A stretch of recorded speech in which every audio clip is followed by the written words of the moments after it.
আনজির আসিরাতাকাল আকরাবিন, হে নবী তোমাকে আর লুকিয়ে দাওয়াত দিতে হবে না ইসলামের কথা। মক্কান তুমি এবার প্রকাশ্য গোটা মক্কাবাসীকে তুমি এই কোরআনের কথা বলো, এই ইসলামের কথা বলো, এই শরীয়তের কথা তুমি মানুষকে বলো। আল্লাহ রাসূল মনে মনে ভাবলেন, আমি যদি সাফা পাহাড়ে সমস্ত কুরাইশের লোকদেরকে এক জায়গায় জমায়েত করে একত্রিত করে সবাইকে যদি আমি ইসলামের কথাটা বলে দিই তাহলে পরে তো সবাই মেনে নেবে। সেই সময়কার রেওয়াজ ছিল, তখন তো কোনো মাইক ছিল না, কোনো জরুরি ঘোষণা জরুরি সংবাদ হলে ওই সাফা পাহাড়ে সকালে গিয়ে যেতে হবে, সাফা পাহাড়ে চড়ে ডাক দিতে হবে। তখন সবাই আওয়াজ শুনে সকাল সকাল আওয়াজটা শুনতে পাবে, তারা কানে আওয়াজ শুনে ওর পাহাড়ের নিচে যাবে, তখন জরুরি সংবাদটা সে সময় বলবে। এটা সিস্টেম ছিল। আল্লাহ রাসূল এই সিস্টেমকে ফলো করলেন, ফলো করে নিয়ে সাফা পাহাড়ে গিয়ে চড়লেন। চড়ার পরে এবার আল্লাহ রাসূল প্রত্যেকটা কাবিলার নাম ধরে ধরে ডাকলেন।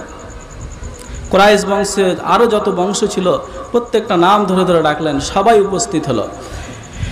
সেই সাফা পাহাড়ের নিচে আবু জেহেল, উতবা, উতাইবা, আবু লাহাব, বড় বড় কাফিরেরা, লিডারেরা সবাই উপস্থিত হয়েছিল। সবাই জানতো যে এই লোকটা, এই মুহাম্মদ খুব জরুরি কথা বলবে, কারণ তার কথাগুলো খুব দামি। অতএব সবাই চলো, সবাইকে উপস্থিত হয়েছে। উপস্থিত যখন হয়েছে, আবু লাহাব আল্লাহ রাসূলের আপন চাচা, খালি বারবার বলে আপনি কি বলবেন, তাড়াতাড়ি করুন, তাড়াতাড়ি বলুন, তাড়াতাড়ি বলুন, তাড়াতাড়ি বলুন। আল্লাহ রাসূল যখন দেখলেন যে হ্যাঁ সবাই উপস্থিত হয়ে গেছে, এবার আল্লাহ রাসূল তাদেরকে তাদের পরীক্ষা নেওয়ার জন্য একটা কথা বলছেন। কি?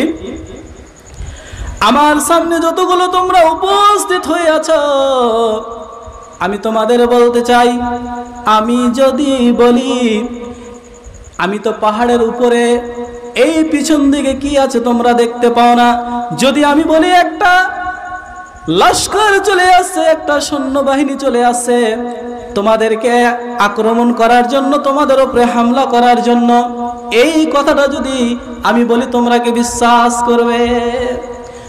সমস্ত কাফিরেরা বললেন, সমস্ত আরবের লোকেরা সময় এক বাক্যে বললেন, মা জাররাবনা আলাইকা ইল্লা সিদকান, কেন বিশ্বাস করব না?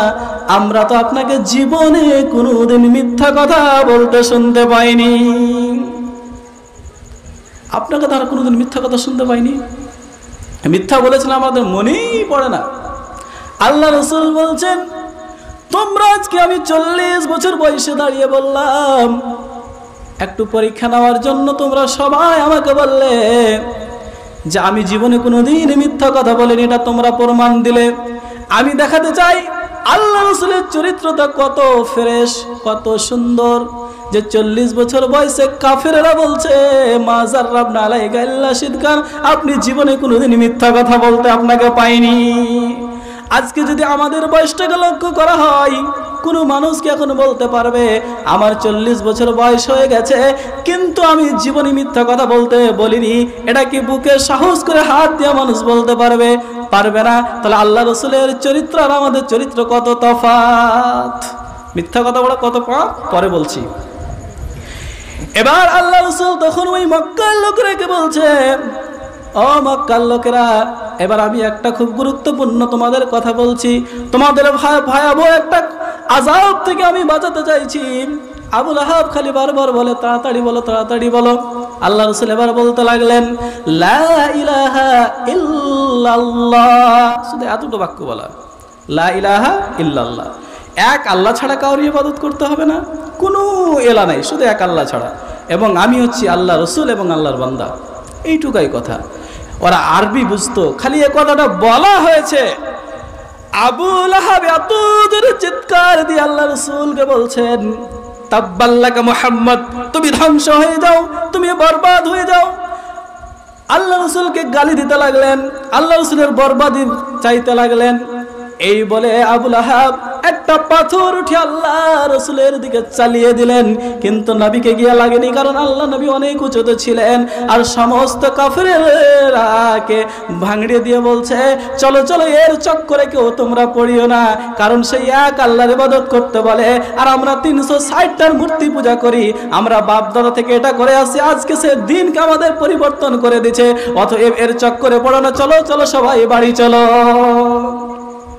আল্লাহ রাসূলকে যখন ওই আবু লাহাব অনেক কথা যখন বলেছিল, গালিও দিয়েছিল, অনেক ধমকও দিয়েছিল, আল্লাহ রাসূল এবার ভেঙে পড়ে গেলেন, অঝর নয়নে কাঁদতে লাগলেন।